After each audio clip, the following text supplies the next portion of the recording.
Now saw Malka on your right with the blue-black prowess. Seth Manfield on your left. He is 5-color. This seems like the kind of deck that Saul would really give the beatdowns to. And now we'll do, as I typically do with these 5-color decks, a check through the gold cards to see how much power Seth is packing here. An Obzon Charm, an Obzon Guide, an Armament Core, a Bear's Companion, a Savage Knuckleblade, a Snowhorn Rider, 2 Soul Tie Charms, a Soul Tie Soothsayer. So a lot of power and definitely spread across 5 colors. There's the Cliffs. Manfield's up to 21. Those, of course, of the Swiftwater variety. Malka with no turn 1 or 2 play. You have to imagine there's something to do on turn number 3, as both these players sit here at 9 and 1. A Dismal Backwater is going to put Manfield up to 22. Malka will draw a card. Again, Manfield is a 2-time Grand Prix champion as well. I imagine he'll be headed to Honolulu on Monday or Tuesday to get ready for the Pro Tour.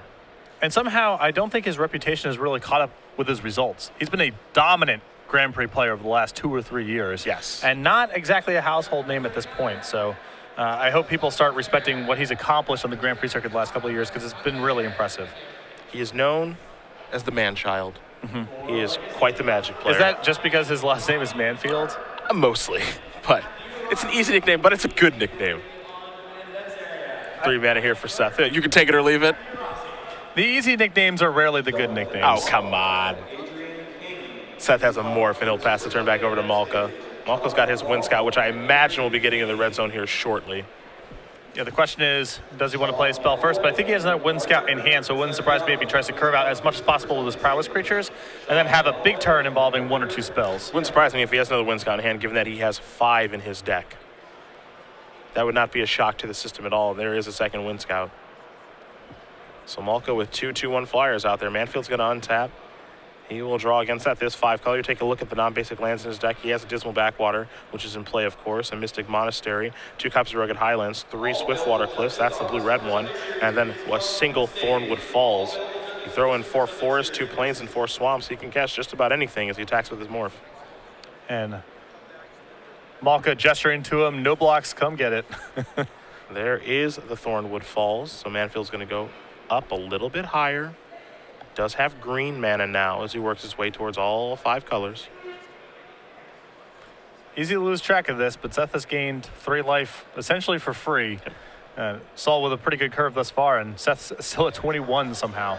Seth with another morph. Malka will untap his lands. Time for him to draw a card. You know, the big question is when is the big turn going to happen? You know, it feels like it's coming soon, where he plays a couple spells in the same turn. Well, I think that Saul has just drawn a 3rd copy of the Wind Scout. So if that turn was supposed to be now, I think he may hold off for 1 more turn because the price has gotten even higher with a 3rd prowess creature. So he's going to play a Debilitating Injury on the new morph. Of course, that will trigger the Wind Scout's prowess. Prowess says that whenever you play a non-creature spell. So those will be 3 power attackers, so long as he did remember the trigger, of course. Assuming that he did, Manfield's going to go down to 15.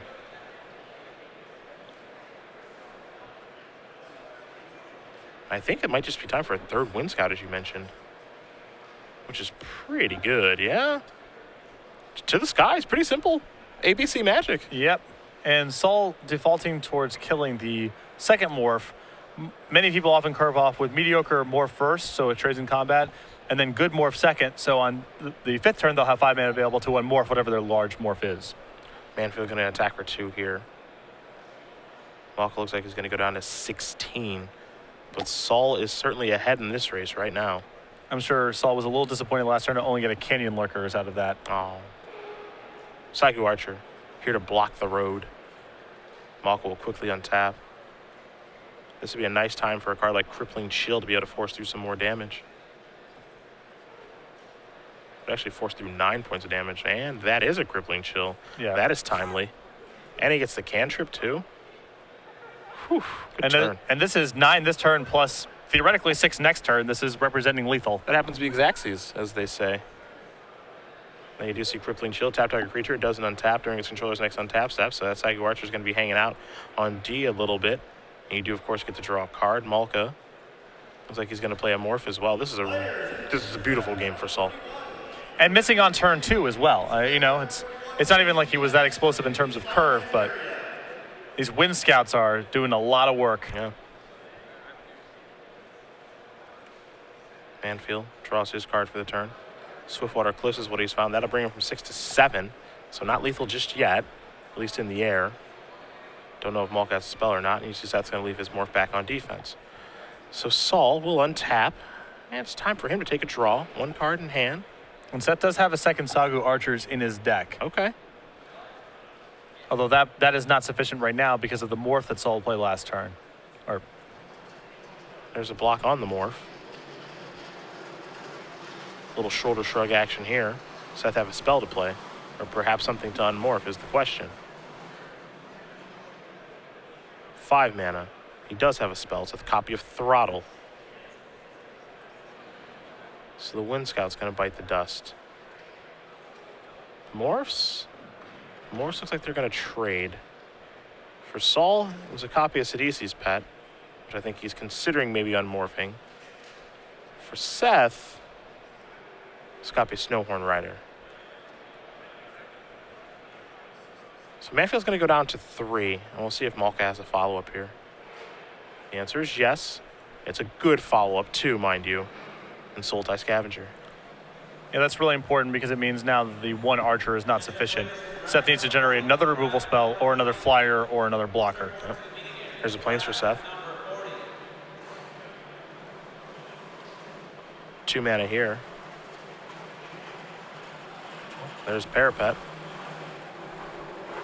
This does not have reach. Does not. We know it has some archers on it.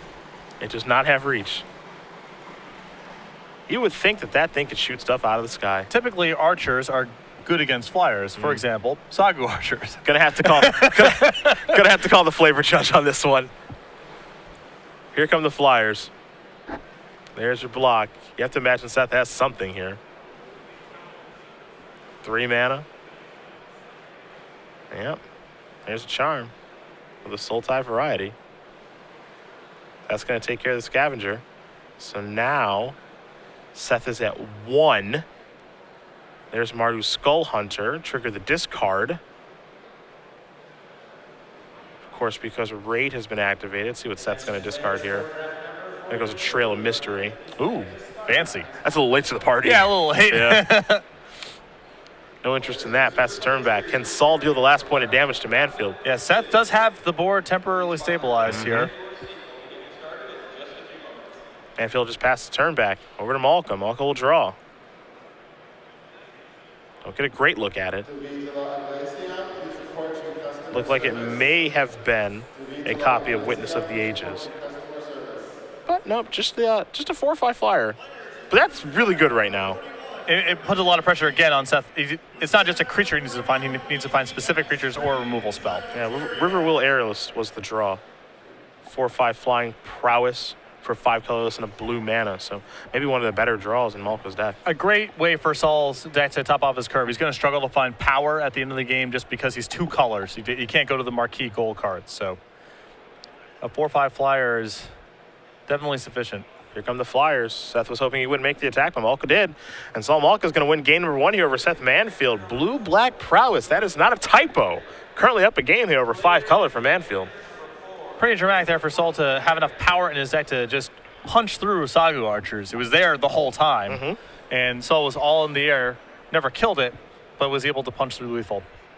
This 2-color approach that Malka's taking. Again, the 2-color approach I think that we expect to see most people take is just white-black for the Warriors. Potentially green-white as well. I know that's an archetype that can draft Warriors. And, sometimes we'll see the white-black with a small splash of green for something like maybe an Abzan Charm. But blue-black prowess, I did not expect this. And there's no synergy. There's no payout here. There's, you alluded to white-black. There's numerous powerful cards that mention Warriors. So even though it isn't a supported wedge, there's still a deck there. There's still some cohesion. Saul just has some good blue cards and some good black cards.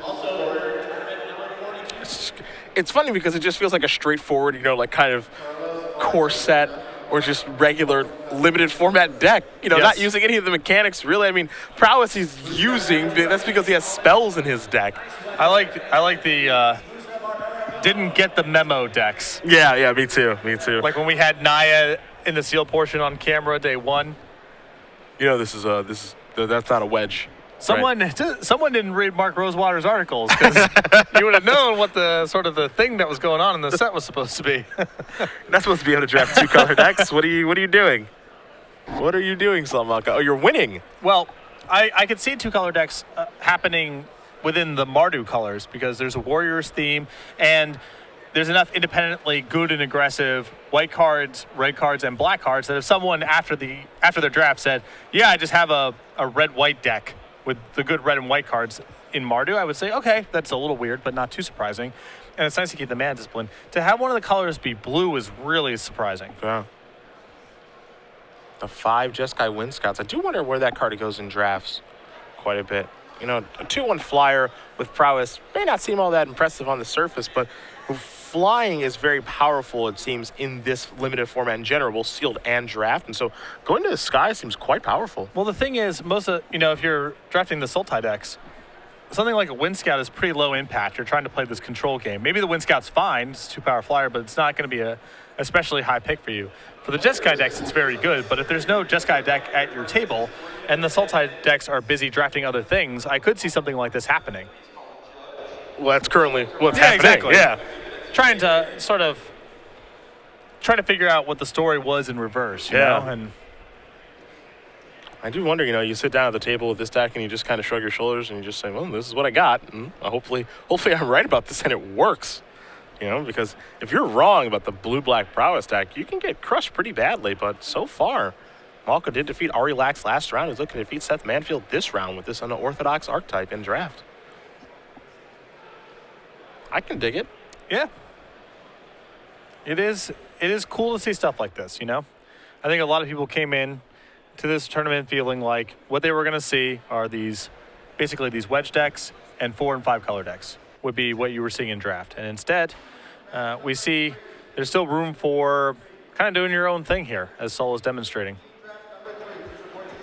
See if Manfield can even things up here, of course. Seth, again, a 2-time Grand Prix champion. Gold level pro this year, I believe. Writes for TCG Player. Heck of a gamer. Wasn't able to win the first one, though. We'll see if he can get this one done. I believe from the Maryland area, is that correct? Yes, sir. I remember him from PTQs many years ago. Yeah. Looks like he's going to keep. Malka's going to go down to 6 here. Very interesting draft format. Sealed is interesting in of itself, as we saw yesterday, but this draft format, I think, is very complex and interesting. Again, are you supposed to be a 2-color deck that's trying to be aggressive, maybe 2 splash a third? You're supposed to be just the full wedge, perhaps 4 or 5 colors like Seth is here. There are a lot of different routes that you can go. I think that's what makes this so very interesting. I think the key to the format is flexibility. You need to be able to respond to what's going on in the draft because, if you try to go in every draft drafting 4 or 5 colors, and the mana fixing's not there, it's going to be a long day. And if you go and trying to force every aggressive deck, and you find yourself constantly passing all these very powerful gold cards trying to keep your mana intact, and you end up with these, 2-1s for 2 and 3-1s for 3 and no real power sort of decks, and you get outclassed all the time, that's going to be a challenge too. So I think the key is to try to remain as flexible as possible, so when Pack 2 and Pack 3 roll around, you're the one picking up the goods, whether it's your aggressive cards that no one else can take or all the powerful stuff in whatever wedge is open that your 4 or 5 color deck can facilitate. See if Malka has found a better hand. Looks like he has. And it looks like we're about to be underway for game number 2, and we are. Good old Thornwood Falls is going to put Manfield up to 21. Of course, that is the blue-green dual land. Here's a Swamp and now a Despise here from Malka. So we'll get a good look at Manfield's hand. It does have a Ghost Fireblade among the cards that are hiding out over there. And a Knuckle Blade appears. Well, there's some power in that deck. Not a lot in the way of things that can be cast, unfortunately.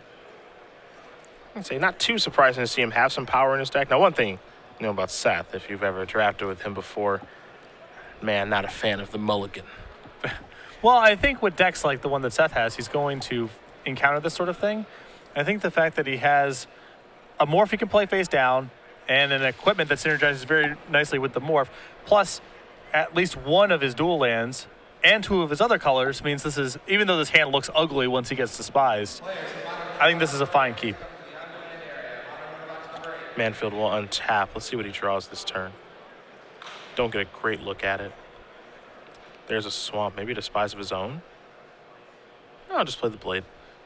This is a hand with some upside. Speculative. Those old upside hands. Some of my favorites.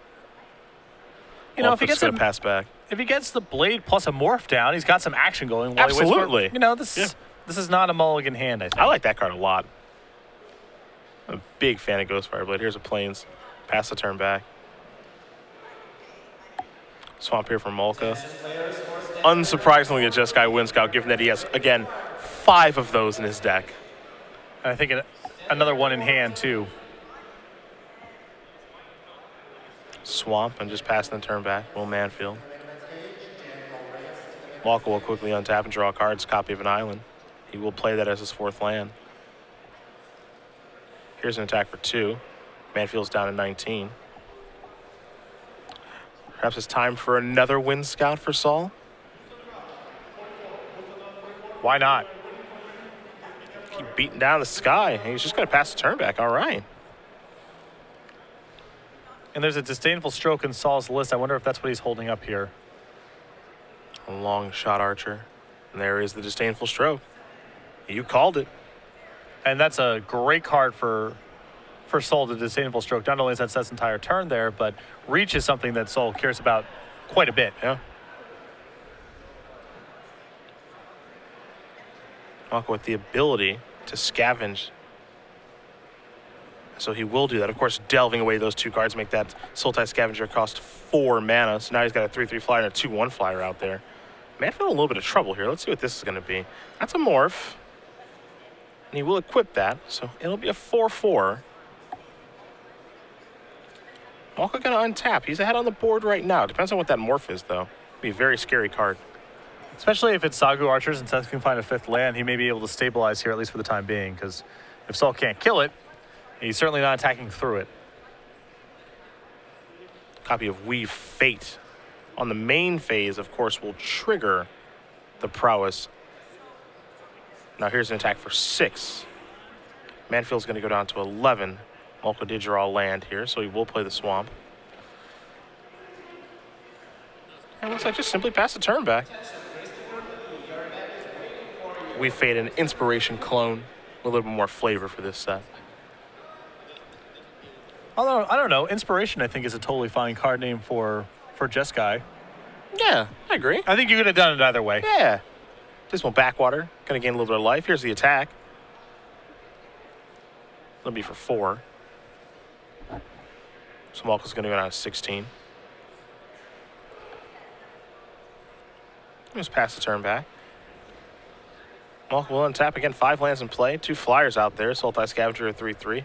Jeskai Windscout a 2/1 with the prowess keyword.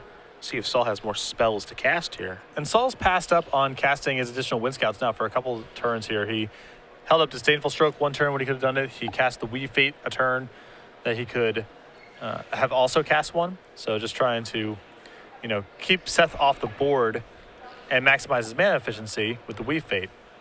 Seems like you might be worried about a card like Death Frenzy. This is a way for him to hedge against that card. Again, Death Frenzy, 5 mana, gives everything -2/-2. And then the controller Death Frenzy, whenever a creature dies, they gain a life for that turn. However, Malka is just going to follow up his attack with a Bellowing Saddle Brute. The raid trigger means that he doesn't have to lose 4 life. Now he's got a 4/5 out there, which conveniently beats the 4/4 morph that's out there. It makes him care a lot less if the face down card is Sagu Archers too. Mm-hmm. Because if Seth wants to eat a flyer, well, then the Saddle Brute's coming across for 4 points of damage. Seth's going to attack with his 4/4. He's not scared. Perhaps this is Pine Walker? No, it's an Abzan Guide. Hello. Things have changed now. It's a big swing here. Yeah. Pulls Seth up to 13. So now the race is on. Let's make it 14. With the saltwater, the Swiftwater Cliffs. Jeez. This game has changed. And this is the concern with trying to play too conservatively against removal. Things like this can happen. Yep. And a lot of Soul's aggression is caught in his hand right now, not on the board. Yeah, this is one of those times where I think Malka's going to have to find his Crippling Chill. It plays a big role in this game. Well, he's still not. He's still making forward progress right now because he's attacking for 9 against Seth gaining 6. So he's not behind the lifelink currently. He can probably attack this turn, deploy his 2 other flyers, and go for the kill next turn. Though if Seth has some removal spells or one of the sweepers like Death Frenzy you mentioned, Sol probably can't catch back up. See, Malka's trying to figure out the best way to go about attacking now.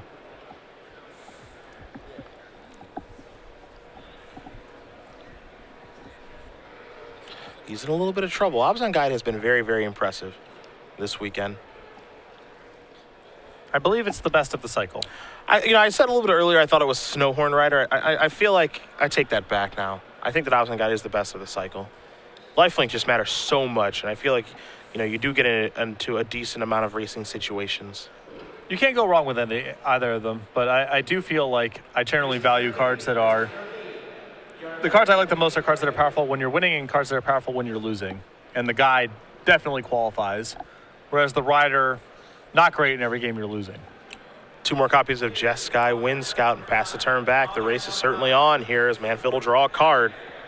He is under the gun, and I do not believe he has some sort of mass removal effect. You think of a card like a Dune Blast, Death Frenzy, and Hostilities. None of that stuff here for Seth.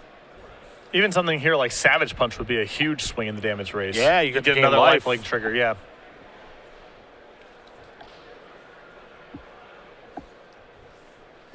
Get +2/+2 as well because of Monstrosity, or because of Ferocious, excuse me. It would be a huge card. You see Seth a little bit concerned with this game. I believe there's no such card here in Seth's. There's no fight trigger, there's no sweeper. And even gaining 6 last turn and 6 this turn may not be enough. If his follow-up is just creatures, I don't think Seth can win. He's got to have something big.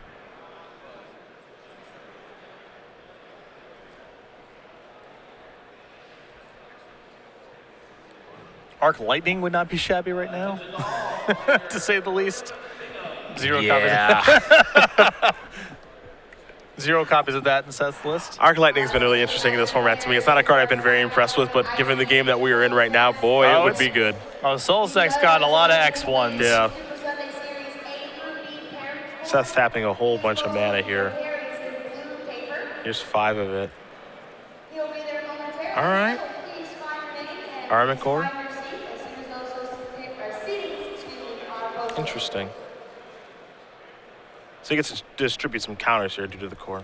So if Sol has 1 spell here in his hand, he's attacking for 12. And Seth is currently gaining 8 and going to 13. And the Armament Core can chump block the Saddle Brute. So right now Seth can survive even 1 spell from Sol on the following turn, assuming that spell does not tap or kill the Armament Core. Yep. He cannot survive 2 spells. What Seth does not want to see roll off is good old Crippling Chill, because that is it. There appears to be a debilitating injury in Sol's hand, but that doesn't really change anything as it pertains to next turn. Yep. The Armament Core can survive a debilitating injury, can still chump block the Saddle Brute. So it sounds like what Sol needs is a second spell. Second spell or something that answers the Guide. Malka will draw. Did not get a great look, but he is reaching for mana right now. Debilitating injury, trigger the prowess. Maybe another injury. Debilitating injury, trigger the prowess. That's going to kill that. This is a very, very large attack. I don't think there's anything you have to worry about for a single black mana in the format, and that is going to do it. Sol Malka is going to win this match over Seth Manfield, 2-0. And blue-black prowess is 2-0 in its pod and looking for a 3-0 as Malka moves on to 10-1. Very impressive job there by Sol. Was able to survive a mulligan. Basically on that Despise, it rendered Seth's hand just too bad for too many turns.